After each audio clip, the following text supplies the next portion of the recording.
आज की वीडियो में उस टॉपिक पे बात होगी कि वो क्या मेजर मिस्टेक्स हैं जिनकी वजह से वीज़ा रिजेक्ट होता है। हर साल हज़ारों पाकिस्तानी स्टूडेंट्स जो हैं वो स्टडी अब्रॉड के लिए अप्लाई करते हैं, लेकिन उनमें से बहुत सारे स्टूडेंट्स सिर्फ इसीलिए रिजेक्ट हो जाते हैं कि उन्हें बेसिक मिस्टेक्स का पता ही नहीं होता है। आज की वीडियो में मैं आपको रियल केस एग्जाम्पल्स के साथ ये बताऊंगी कि कौन सी मिस्टेक्स हैं, कौन से ऐसे डॉक्यूमेंट्स हैं, कौन सी फाइनेंसेस या इंटरव्यू की मिस्टेक्स हैं जिनकी बेस पे आपका वीज़ा रिजेक्ट हो सकता है और किन मिस्टेक्स से आपने बचना है। अगर आप ये वीडियो एंड तक देखते हैं तो आप उन तमाम मिस्टेक्स से बच जाते हैं जो दूसरों को रिजेक्ट करवाती हैं।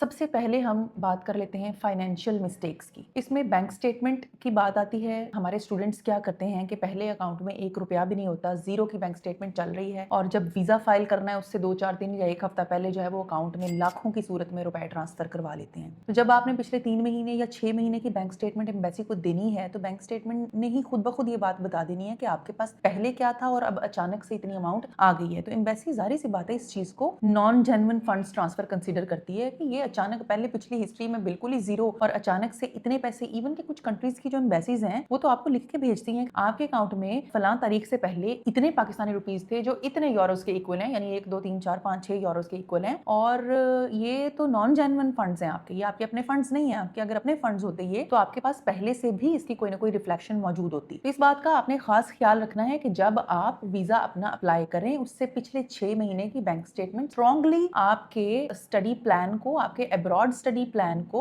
रिफ्लेक्ट कर रही हो, आपके अकाउंट में अमाउंट्स आ रही हो, यूज भी हो रही हो। अगर आपको आपका स्पॉन्सर जो है वो अपनी बैंक स्टेटमेंट साथ दे रहा है तो जाहिर सी बात है उसकी भी बैंक स्टेटमेंट इतनी स्ट्रांग हो, उसमें से नजर आए कि पिछले कुछ 6 महीनों से उसके अकाउंट में पैसे आ रहे हैं, सेव भी हो रहे हैं और वो यूज भी कर रहा है। तो इस बात का खास ख्याल रखना है कि आपके अकाउंट में सडन फंड्स ट्रांसफर नहीं होने चाहिए। अब दूसरी चीज ये है कि जो पेरेंट्स की जो यानी आपके स्पॉन्सर की अनक्लियर इनकम सोर्सेज। अब अनक्लियर इनकम सोर्सेज से क्या मुराद है कि अब्बू की जो तनख्वाह है वो 40,000 रुपए है और स्पॉन्सर वो आपको कर रहे हैं और 2 मिलियन 3 मिलियन 4 मिलियन उनके अकाउंट में अचानक से आ गया है और उसके एवज आपके पास कोई यानी कि कोई प्रूफ भी नहीं है, कोई डॉक्यूमेंट भी नहीं है। और इस तरह की जो चीज होती है ये भी बहुत ज्यादा बड़ा क्वेश्चन मार्क है आपके स्टडी प्लान के लिए, और ये हाई रिस्क पे होता है। ऐसा हरगिज नहीं करना कि जो बंदा आपको स्पॉन्सर कर रहा है उसकी सैलरी 40,000 है या 50,000 है या 60,000 है, वो कभी भी आपको स्पॉन्सर नहीं कर सकता। जाहिर सी बात है जो अर्निंग करेगा वो उसने पहले खुद पे स्पेंड करनी है, फिर आपको उसने एक्स्ट्रा जो अमाउंट है वो आपको देनी है कि आप जो है वो स्टडी अब्रॉड कर सकें। आपके जो स्पॉन्सर हैं उनकी इनकम कम से कम 3 से 4 लाख रुपए होनी चाहिए। हर महीने 3 से 4 लाख उनके अकाउंट में रिफ्लेक्ट होना चाहिए और उसके अगेंस्ट आपके पास प्रूफ ऑफ फंड्स भी हों, सैलरी स्लिप्स हों या कोई भी और जो है वो डॉक्यूमेंट होना चाहिए कि वो अमाउंट जो है वो कहां से आ रही है और क्यों आ रही है। अगर उनका बिजनेस है तो उसकी प्रॉपर डिटेल होनी चाहिए, उनकी proper consistent bank activity show होनी चाहिए। तीसरी चीज, अननोन स्पॉन्सर्स या फिर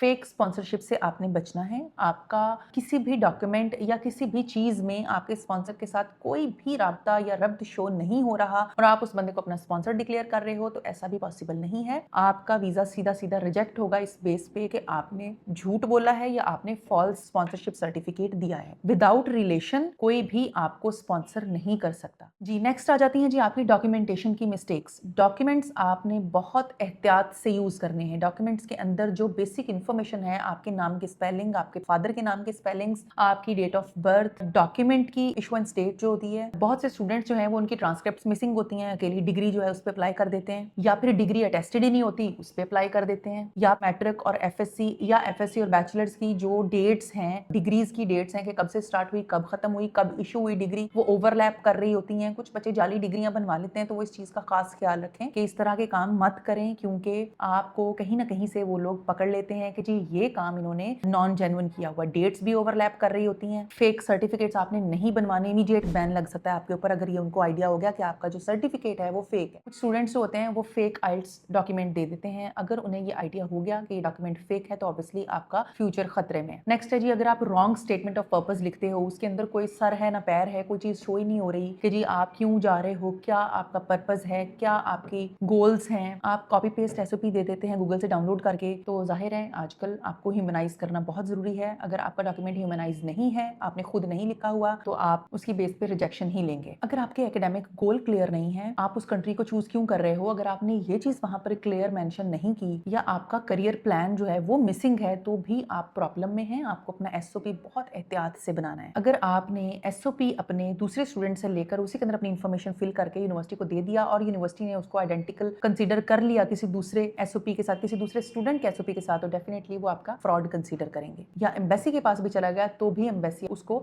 फ्रॉड ही कंसीडर करेगी। जी नेक्स्ट है जी, आपने अपनी रिफ्यूजल्स जो हैं वो डिक्लेयर करने हैं या नहीं करने। बहुत से कंट्रीज ऐसे हैं जहां पर आपको अपने रिफ्यूजल्स डिक्लेयर करने चाहिए। कुछ कंट्रीज ऐसे हैं जहां पर आप रिफ्यूजल्स डिक्लेयर नहीं भी करते तो भी उनको आइडिया नहीं हो पाता कि आपका पीछे कोई रिफ्यूजल है, लेकिन ज्यादातर कंट्रीज ऐसे होते हैं जहां पर आपने अपना रिफ्यूजल डिक्लेयर करना होता है। नेक्स्ट है जी, एडमिशन और एप्लीकेशन के अंदर जो मिस्टेक्स आप लोग करते हो। सबसे पहली तो चीज ये है कि आप लोग रॉन्ग कोर्स सिलेक्शन कर लेते हैं। ठीक है, आपने कोर्स जो है वो आपने रेलिवेंट सेलेक्ट करना है। स्पेसिफिकली बैचलर्स के स्टूडेंट्स जो हैं, जब वो मास्टर के लिए अप्लाई कर रहे होते हैं तो उनके पास कोई भी मार्जिन नहीं है कि वो अपना सब्जेक्ट छोड़ के किसी और सब्जेक्ट में अप्लाई करें। अब बीकॉम का स्टूडेंट जो है वो नर्सिंग में अप्लाई कर देगा तो डेफिनेटली उसको यूनिवर्सिटी ही रिजेक्ट कर देगी। कोर्स अगर आपका मिसमैच होता है तो वीजा रिफ्यूजल होगा डेफिनेटली। लेकिन जो इंटरमीडिएट है वहां से जब आपने बैचलर्स के लिए अप्लाई करना है तो कुछ ना कुछ फ्लेक्सिबिलिटी होती है, क्योंकि वो एक प्रोफेशनल डिग्री नहीं होती। आपके पास अभी भी मार्जिन होता है कि आप उन्हें विद प्रॉपर रीजनिंग ये बताएं कि हमने क्यों कोर्स स्विच करना है, दूसरे कोर्स में क्यों जाना है, तो वहां पर आपको चांसेस हैं कि आपका कोर्स स्विच भी हो जाए तो भी आपको वीजा मिल सकता है। लेट एप्लीकेशन से आपने बचना है। अगर आप लेट एप्लीकेशन करोगे, आपने पीछे टाइम का मार्जिन रख के सोचना है। जो लेट अप्लाई करेगा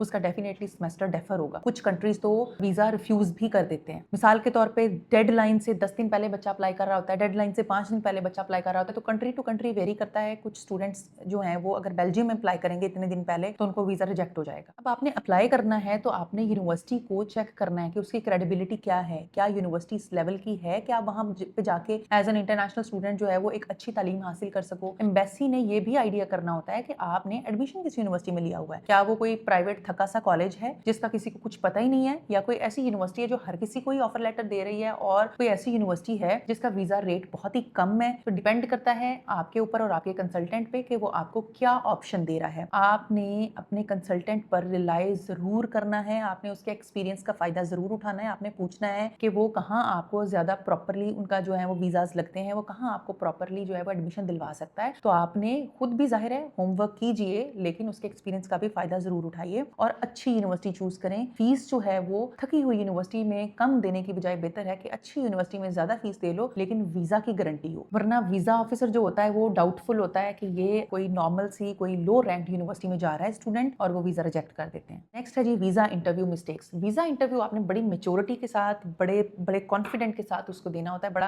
अच्छे तरीके से आपने वीजा ऑफिसर के क्वेश्चन आंसर्स को हैंडल करना है, उनको बड़े प्रॉपरली सुन के तसल्ली से फिर जवाब देना है। इंटरव्यू के अंदर आपकी पुअर कम्युनिकेशन कतन नहीं होनी चाहिए। ठीक है, ये एक ऐसा पॉइंट है जिसकी बेस पे बहुत सारे स्टूडेंट्स के वीजा रिजेक्ट होते हैं कि आपकी कम्युनिकेशन पुअर होती है। आप प्रॉपर बात सुनते ही नहीं और जवाब देना शुरू कर देते हो, या फिर आप बात सुन के भी सही तरह से जवाब नहीं दे पाते, बार बार उनसे पूछते जी क्या पूछा है क्या पूछा है। तो इस तरह की चीजों से आपने बचना है। आपने तसल्ली से पूरी बात सुननी है, उसको फिर समझना और फिर जवाब देना शुरू करना है। और बहुत सारी जगहों पर स्टूडेंट्स होते हैं उन्होंने जवाबों पर रट्टा लगाया होता है, मेमोराइज किए होते हैं, जिससे ये लगता है कि एक रोबोट बात कर रहा है। ठीक है, तो आपने इस चीज से भी बचना है। आपने ह्यूमनाइज रखना है उस चीज को। आपने इंटरव्यू में इस तरह रिएक्ट करना है जैसे आपसे सवाल पूछा गया और आप कैजुअली उसका आंसर कर रहे हो, और फटाफट रट्टेबाजी में आके तेजी से जवाब दे के साइड पे नहीं होना, रिफ्यूजल हो सकता है आपका। बहुत से स्टूडेंट्स को यही नहीं पता होता कि उसको स्पॉन्सर कौन कर रहा है, फंडिंग कौन देगा, क्यों देगा, कहां से देगा, क्या सोर्स है उसकी अर्निंग का। तो अपने केस को प्रॉपर अंडरस्टैंडिंग के साथ आपने पोर्ट्रे करना है। आपने प्रॉपरली उनको बताना है कि आप किसके बलबूते पे पढ़ाई के लिए जा रहे हो, कौन आपका स्पॉन्सर है, क्यों आपको स्पॉन्सर करेगा, क्या उसके पास सोर्स ऑफ अर्निंग है कि वो आपको स्पॉन्सर करेगा। ओवर कॉन्फिडेंट भी एक बीमारी है। ओवर कॉन्फिडेंट आपने हरगिज नहीं होना, झूठ भी नहीं बोलना, रॉन्ग फाइनेंशियल डिटेल्स आपने कतन नहीं देनी ओवर कॉन्फिडेंस में आके, और ये भी नहीं उनको कहना कि मेरे पास फॉल्स किस्म की इन्फॉर्मेशन नहीं देनी है कि मेरे पास स्कॉलरशिप है, ये है वो है। उनके पास प्रॉपर चेक्स होते हैं। और जो फ्यूचर प्लान्स हैं वो आपने रियलिस्टिक और नेचुरल देने हैं। आर्टिफिशियल फ्यूचर प्लान्स नहीं देने, जो हो ही नहीं सकता वो उनको बताना भी नहीं है, क्योंकि जो वीजा ऑफिसर्स होते हैं वो उनकी प्रॉपर ट्रेनिंग हुई होती है, वो इस चीज के अंदर उन्हें कोच किया गया होता है, उन्हें बहुत आइडिया होता है कौन क्या बोल रहा है और सच बोल रहा है या झूठ बोल रहा है। आपने बड़े इत्मीनान से बात का जवाब देना है और आपने नेचर के करीब रहते हुए जवाब देना है। आपका अगर गैप है वो आपने प्रॉपरली एक्सप्लेन नहीं किया तो भी आपका वीजा रिजेक्ट हो सकता है। आपने गैप लिया हुआ है स्टडीज में 2, 3, 4, 5 साल का, क्यों लिया है उसको एक्सप्लेन करें। आप क्या जॉब कर रहे थे, कोई स्किल आप ले रहे थे, कोई सर्टिफिकेट आपने अपना दे देना है, जी मैंने फलां काम किया है या फलां कोई कोर्स किया है, कुछ ना कुछ आपने उसके बदले में प्रोवाइड करना है कि आप फारिग नहीं बैठे हुए थे। एंड पे मैं कुछ कंट्रीज के बारे में बता देती हूँ कि ये कंट्रीज जो हैं वो rejections most of the times किन बेसिस पे देते हैं। सबसे पहले अगर हम फिनलैंड की बात करें तो फिनलैंड अगर रिजेक्शन देता है तो वो बैंक स्टेटमेंट की बेसिस पे देता है। बैंक स्टेटमेंट के बारे में फिनलैंड बहुत ज्यादा इवेल्युएशन करता है, बार बार एम्बेसी आपसे डॉक्यूमेंट्स मांगती है। अगर उन्हें किसी चीज की समझ नहीं आती, अगर उन्हें कहीं पर डाउट फील होता है तो वो आपसे बार बार डॉक्यूमेंट्स मांगते हैं उस डाउट को क्लियर करने के लिए, और फिर कहीं जाके आपका वीजा लगता है। स्टूडेंट्स को उनके सोर्स ऑफ इनकम्स या उनके स्पॉन्सर के सोर्स ऑफ इनकम्स को जस्टिफाई करना ही पड़ता है। दूसरी बात है जी फ्रांस की, तो फ्रांस में आपको अपने इंटरव्यू पे खास तवज्जो देनी है। जो आपका कैंपस फ्रांस में होता है उसकी बेस पे आपकी सिलेक्शन या रिजेक्शन हो सकती हैं। आपने अपने इंटरव्यू को प्रॉपरली तैयार करना है, तैयारी करके बाकायदा उसको बड़े तरीके से, बड़े समझदारी से उससे जो है ना वो क्वेश्चंस घुमा फिरा के पूछे जाते हैं। आपने बार बार उसकी अच्छी तैयारी करके फिर जाना है। देन है जी लैटविया और लिथुआनिया। यहाँ पर आपने सडन बैंक ट्रांसफर से बचना है कि अचानक आज आपका जो है ना वो वीजा फाइल करना है तो 5 दिन पहले आपने जो है ना वो अचानक पैसे डलवा लिए अकाउंट में। इस तरह की चीजों से आपने बचना है। आपने एक प्रॉपर बैंक एक्टिविटी बना के लानी है, प्रॉपर आपने उसको जो है ना वो पीछे से आपका 6 महीने का रिफ्लेक्शन आ रहा हो कि जो आप कमा रहे हैं और खा भी रहे हैं और अपने बच्चे को स्पॉन्सर भी कर रहे हैं। तो बेसिकली स्टूडेंट के लिए अगर मैं कहूँ तो स्टूडेंट को अपने और अपने स्पॉन्सर के बैंक अकाउंट्स की डिटेल पिछले 6 महीने से ही तैयार करनी शुरू कर देनी चाहिए। जी अब हम बात करेंगे कि इन तमाम मिस्टेक से बचना कैसे है, कैसे इनको अवॉइड करना है कि आप वीजा जो है वो ले सकें। सबसे पहले आपने अपना फाइनेंशियल रिकॉर्ड जो है वो उसको क्लीन रखना है, ठीक है। अगर आपका फाइनेंशियल रिकॉर्ड क्लीन होगा, शॉर्ट होगा तो ज्यादा बेहतर है। रियल ट्रांजैक्शंस होनी चाहिए, ऑनलाइन ट्रांजैक्शंस होनी चाहिए, हर ट्रांजैक्शन के अगेंस्ट आपके पास कोई ना कोई प्रूफ होना चाहिए, और सडन डिपॉजिट्स आपने नहीं करवाने हैं। एसओपी आप अपना पर्सनली जो है वो राइट करें, कंसल्टेंट की हेल्प लें, उनसे लिखवाएं, लेकिन सारे के सारे एसओपी को दोबारा रीस्ट्रक्चर करें, रीराइट करें। आप एक आइडिया ले लें कि किस तरह लिखते हैं, लेकिन उसके अंदर आप तमाम अपनी सोच और अपनी बात लिखें। आपका और हर दूसरे बंदे का जो एसओपी है वो लिखने का, समझने का और अपने आप को एक्सप्लेन करने का स्टाइल जो है वो डिफरेंट है। आपने अपना एसओपी खुद लिखना है और अपना जो एकेडमिक बैकग्राउंड है, अपना जो करियर गोल्स हैं, उनको बड़ा क्लियरली आपने एक्सप्लेन करना है। एडमिशंस आपने अर्ली अप्लाई करने हैं ताकि आपके पास टाइम बचा हुआ हो। तकरीबन 3 महीने पहले आपने एडमिशन अप्लाई कर लेना है और फिर आपके पास अच्छा मार्जिन होता है कि आपका वीजा अर्ली अप्लाई हो सकता है। अपने डॉक्यूमेंट्स को कंसिस्टेंट रखना है। आपके डॉक्यूमेंट्स के अंदर नाम के स्पेलिंग्स में, डेट्स में, किसी चीज में कोई एरर, कोई मिस्टेक नहीं होनी चाहिए। जितने भी डॉक्यूमेंट्स आपके A to Z यूज होने, उन तमाम डॉक्यूमेंट्स में आपके नाम के स्पेलिंग सेम हो,